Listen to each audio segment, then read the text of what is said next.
Coming up next on the Jeff Crilley Show, you're going to meet the Executive Director of the American Pyrotechnic Association. We're going to be talking about the rich history of this 77-year-old organization. We're going to be talking about their foundation and fireworks safety next.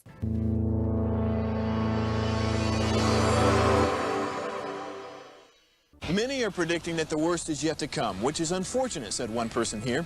Until now, they've enjoyed the reputation of being the nation's icebox. Watched a burglar in his home this morning by webcam. As a journalist of over 25 years, stories are what make my world turn. Reporting live from the Dallas newsroom tonight, Jeff Crilley, Fox 4 News. But in 2008, I took the jump from my familiar life and started a PR firm from my home. We're talking about anyone with a camcorder like the one I'm using becomes a television network. We started slowly growing the company, and we now have over 100 clients, and we've branched into the world of live digital broadcasting. I now own 8 different TV studios and have a huge team, and the stories that I now get to share are sometimes the most important of my life. Life has a funny way of coming around full circle. This is the Jeff Crilley Show. All right, we are coming up on fireworks season. This is the Super Bowl for everybody in the fireworks industry, and that's why I have my next guest on the show. Julie Heckman is in the studio. She's the Executive Director of the American Pyrotechnic Association. Thanks for coming on the show. Thank you for having me. Absolutely. Well, one of the things that I think we're both passionate about is fireworks safety, and you have an amazing foundation. Let's talk about that. The American Pyrotechnic Safety and Education Foundation has just celebrated its 10th anniversary. It's affiliated with the American Pyrotechnics Association, which established the foundation as a vehicle for our next generation of leaders to really get involved in the industry. The foundation is focused on education, primarily educating youth. And the thinking behind that was, when we think about fire safety, we think about learning stop, drop, and roll at a very young age.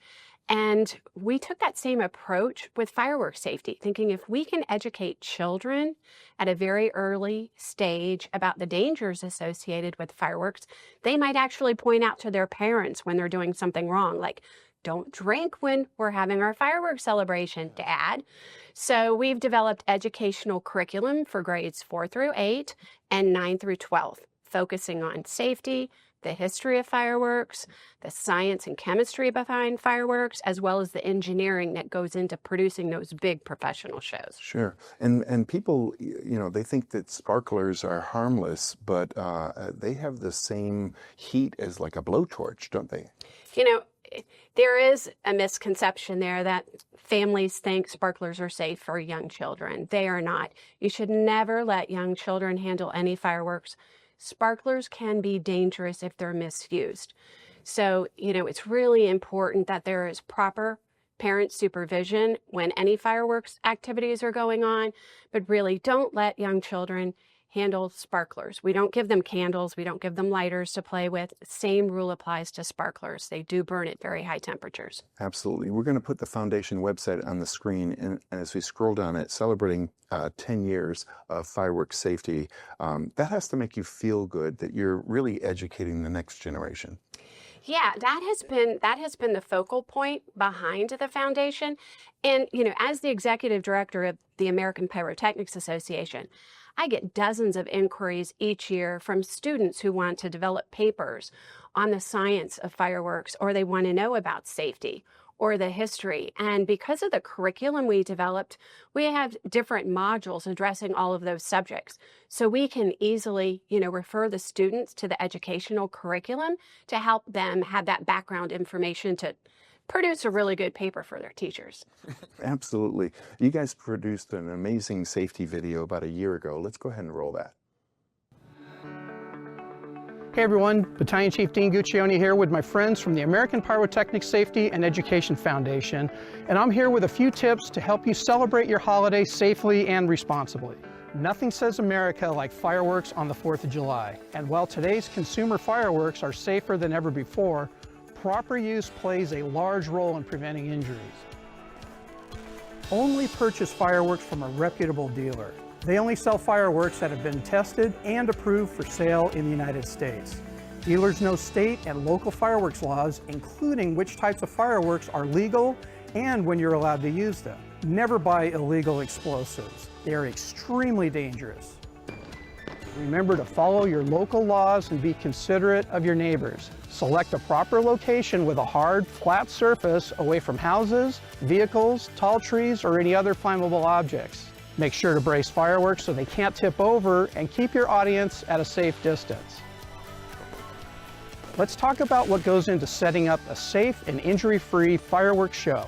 First, become familiar with your fireworks. Read all warning labels, locate the fuse, and take note of any special features. Fireworks should always be placed on a hard, flat, and level surface. Avoid tall grass or loose dirt. Have a water source available in case there's a fire. The safety of your audience should always be a top priority. Whether it's a small family gathering or a big neighborhood party, make sure spectators are at a safe distance away and that your fireworks are properly blocked and braced. Let's talk about how to light your fireworks safely. Matches, cigarette lighters, and cigars are not reliable or safe. Instead, use a torch, barbecue lighter, or punk stick. Fireworks sometimes fail to fire. These are often called duds. Do not attempt to relight a dud firework. Instead, keep yourself and your audience a safe distance away and allow the dud to cool down. Then douse with water and dispose of properly. Fireworks get hot, and throwing them away too soon can cause a dangerous fire. Allow at least 20 minutes for your fireworks to cool off, then douse spent fireworks with water. Finally, place fireworks inside a metal trash can or dumpster away from structures. Everyone enjoys a celebration, if you know what I mean. But let's get serious. Alcohol and fireworks do not mix. In fact, drugs and alcohol are a contributing factor in many fireworks-related injuries. Fireworks should only be used by sober adults. Now let's talk sparkler safety. Sparklers burn very hot, over 1,800 degrees. Children should never hold sparklers. Instead, a responsible adult should use them while children watch.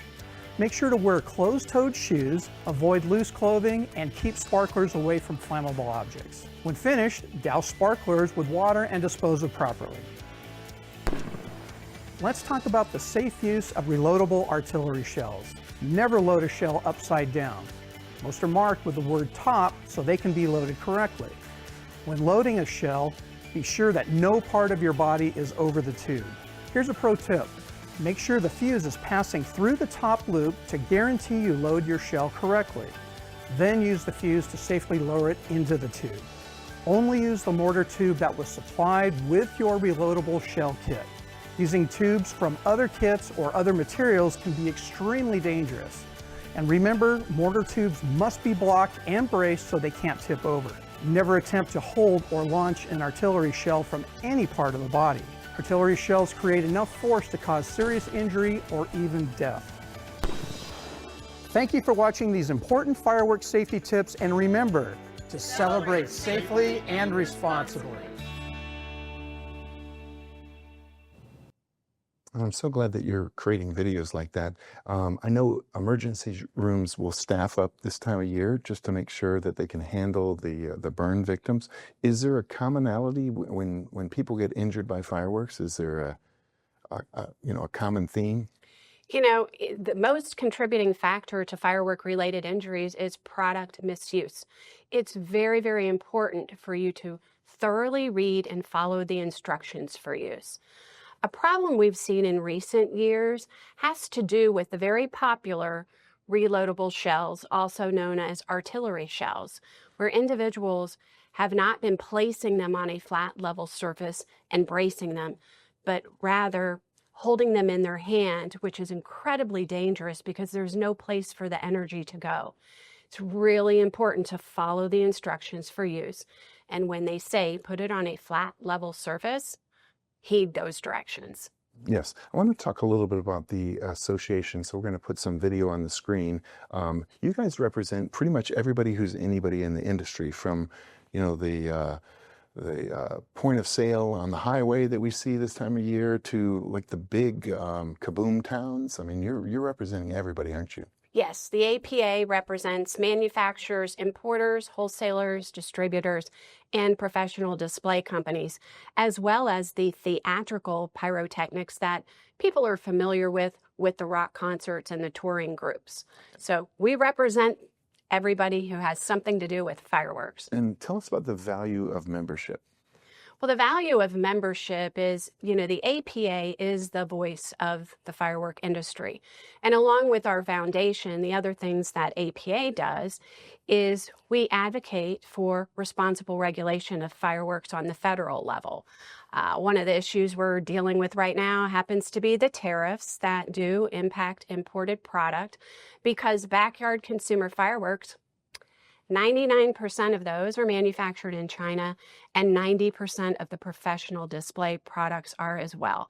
So tariffs are a big issue on our radar, where APA is actively seeking an exemption, but we also develop all sorts of training programs to help guide the firework industry, because safety and compliance is the most important thing when you're dealing with a heavily regulated industry. Yes, and I can't believe you guys have been around for 77 years. I can't think of very many associations that have been around as long as you guys. What do you think the secret to success is?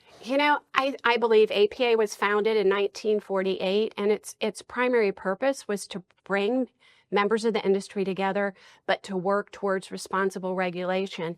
And that led to the first regulations at the U.S. Consumer Product Safety Commission being promulgated in 1976. We've been a leader and an advocate for continuing to develop those regulations, providing training to our members, including transportation as well as display operator training. The growth in the articles pyrotechnic, or what we call proximate fireworks, before spectator audience that's closer than the big shows, but we're very engaged in all the code and standard development. And I think that's the real value that APA brings to its membership is, safety, compliance, and responsible regulation. Do you think people get lackadaisical after a certain amount of time? I mean, if they've been shooting fireworks every 4th of July off at the lake, they just get a little lax? That tends to be an issue, and I think people need to keep in mind when you're dealing with fireworks, they're regulated as explosives. They are dangerous if you don't follow all the rules. You really need to follow the instructions. And in terms of, display operators, again, they have to have safety has to be top of mind whenever you're handling or executing fireworks. Outstanding. We only have a little time left. So, Julie, final thoughts. What would you like to leave people with? I'd like to point out that our foundation has an entire library of firework safety videos. And these are very, very brief, less than a minute long, really important and helpful to educate the public on proper use. But this year we launched 4 brand new videos to address artillery shell safety, bottle rocket safety, and Roman candle safety. So I'd encourage everyone who's going to celebrate with fireworks, spend some time on our website, celebratesafely.org, and take advantage of these free resources to help make you have a safe and spectacular holiday. Outstanding. Thank you so much for sharing your heart and your wisdom with us. We're going to end again with the foundation website, which is celebratesafely.org. The great Julie Heckman. Thanks for coming on the show. Thank you for having me. You bet. That's it for now. We'll see you next time.